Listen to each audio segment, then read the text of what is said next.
In this video, we are going to see how we can fix the DLT flags underscore SEC CRT date invalid problem, which should look something like this or maybe different than this one, but the error code is this one.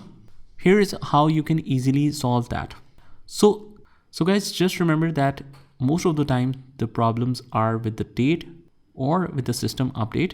So first of all, we will head over to the right hand corner, make sure the date and time is correct. If not, you just right click and adjust date and time.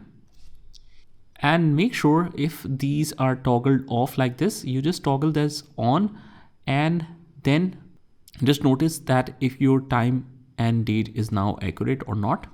You can also sync that time from the sync now option.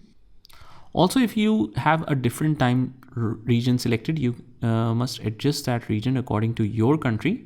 So that could be a problem as well.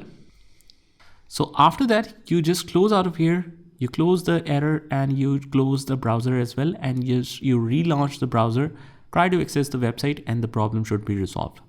So this is a pretty straightforward and simple solution for this problem. I hope you found this video helpful, and if you did, hit the like button and subscribe to our channel, and I will see you in the next one.